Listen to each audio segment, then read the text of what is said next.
आराम से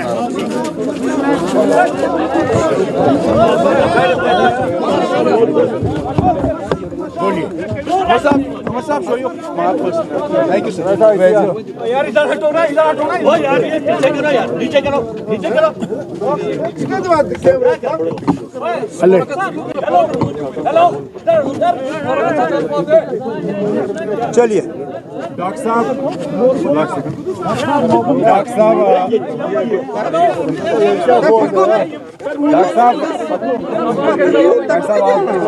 श्रीनगर लोकसभा सीट के लिए चुनाव हो रहा है और पहली बार अब देखने को मिल रहा है कि पोल बाइकआउट या वायलेंस नहीं हुई है, तो इस वक्त आपकी क्या सेंटिमेंट है?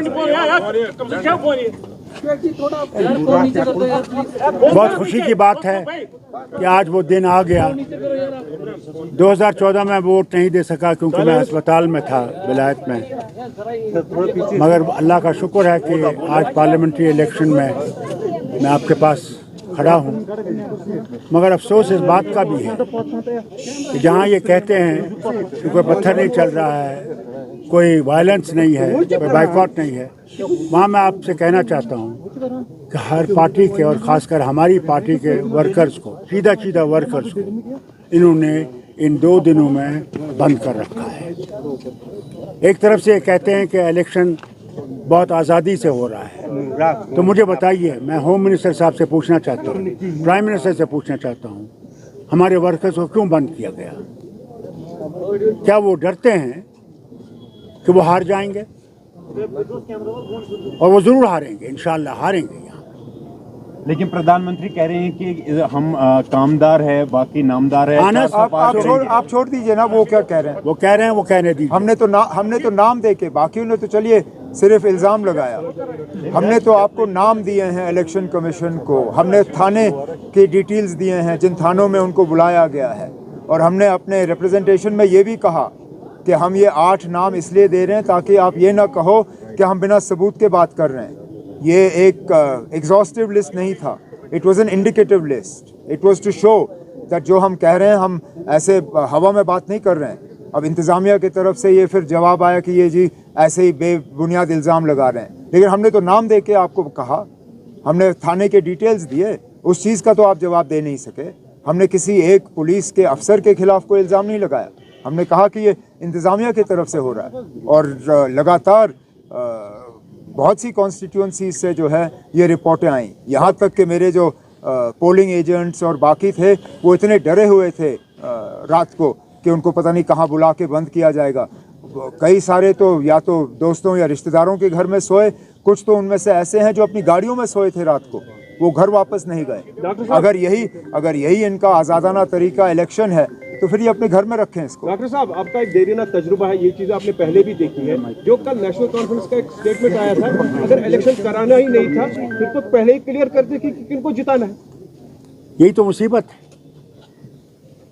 जो हम लोग बार बार कहते हैं कि दूसरे जो खड़े हैं उन्हीं के एजेंट हैं, उन्हीं की तरफ से खड़े हैं। आज लोग उनको दिखा देंगे कि कौन यहाँ पे है, कौन नहीं है। कर लें जो करना है, फिर तो लोगों का भरोसा उठता है। लेकिन होता है, जरूर उठेगा। पार्टी भी इसी तरह की एलिगेशंस लगा रहे हैं कि उनके वर्कर्स को। मैं आपसे कह रहा हूँ ना, यही तो मुसीबत है। अपनी पार्टी के तरफ से इस तरह के इल्ज़ाम लगाना तो मजाक की बात है, क्योंकि ये किया ही जा रहा है उनको फ़ायदा पहुंचाने के लिए। और है कौन मरकज़ की तरफ से इलेक्शन लड़ने के लिए? और ज़रा बताएं कौन से वर्कर? मैं फिर ये बात दोहराता हूँ ना, हमने तो कम से कम आपको नाम दिए, थानों के डिटेल्स दिए, वो ज़रा बताएं कौन है और किस थाने में लिया गया। अब चलिए, जो हुआ सो हुआ, रात गई बात गई, आज नया दिन है। अब उम्मीद करते हैं कि हमारे वर्करों को इस तरह तंग नहीं किया जाएगा। आज हम पोलिंग बूथ के बाहर खड़े हैं, हमने अपने वोट का इस्तेमाल किया। हमारे साथ 2 फर्स्ट टाइम वोटर हैं जो पहली मर्तबा वोट डाल रहे हैं। ये पहली बार है कि हमारी फैमिली की 3 पीढ़ियाँ जो हैं एक साथ वोट डालने आए। मैं यही उम्मीद करूँगा कि बाकी जगहों में भी इसी तरह अपने जमहूरी हक़ का जो है वोटर इस्तेमाल करें। अगर के ये कहा गया है कि कोई बॉयकॉट नहीं है, किसी तरह की वायलेंस नहीं है, किसी तरह का ख़तरा नहीं है, तो फिर बढ़ चढ़ के लोगों को जो है इस इलेक्शन में हिस्सा लेना चाहिए, अपने वोट का इस्तेमाल करना चाहिए, क्योंकि आखिरकार यही एक जमहूरी तरीका है जिससे कि हम अपनी आवाज़ जो है वो बुलंद कर सकें। उमर साहब, ये चीज़ पहली बार हो रही है, यहाँ कोई हड़ताल काल इस बारी नहीं है, कोई आज इलेक्शन के दिन अब आप शाम तक वेट करके देखते हैं ना अब इसका कितना असर पड़ेगा। आप कहते हैं कि कोई बॉयकॉट कॉल नहीं है, ठीक है ना, अब नहीं है तो इसका वोटरों पे कितना असर पड़ेगा। आज शाम जब तक पोलिंग बूथ खुले हैं तब तक देखें। अब जो देखिए, अब इस बार तो चलिए फिर आप मान के चले ना कि जो वोट में हिस्सा नहीं ले रहा है अपनी मर्जी से नहीं ले रहा है। अब कितने वोटर जो हैं पुलवामा ज़िले में शुपियाँ असेंबली हल्के से श्रीनगर से जो हैं कितने वोटर अपने वोट का इस्तेमाल करते हैं, उसके लिए हमें वेट करना पड़ेगा। मेरी तो सबसे मोतबाना गुजारिश यही होगी कि वो इस मौके को गंवाएं ना, इस मौके का वो इस्तेमाल करें, क्योंकि मैं बार बार ये कहता हूँ जमहूरियत में यही एक तरीका है जिससे कि हम अपनी आवाज़ जो है वो बुलंद कर सकें। बहुत सी ऐसी बातें हैं जो हो चुकी हैं जिनके बारे में वोटरों को अपनी राय जो है वो देनी होगी और ये एक तरीका है।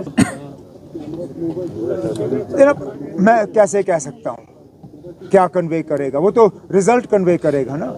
मैं तो ये कहूँगा कि अगर नेशनल कॉन्फ्रेंस के लिए वोट आया, क्योंकि हमने तो बार बार इस इलेक्शन में 5 अगस्त 2019 के हवाले से बात की, 370 को यहाँ से हटाने की बात की, जो हमारे साथ पिछले 5 साल में जो नाइंसाफ़ियाँ हुई हैं उसका हमने जिक्र किया है। जाहिर सी बात है इंशाल्लाह जब नेशनल कॉन्फ्रेंस के उम्मीदवार जीतेंगे तो अक्सर बेशतर वोटरों की भी यही राय होगी जो हमारी है। लेकिन ये सवाल आप मुझसे तब पूछिए जब 4 जून को नतीजे होंगे।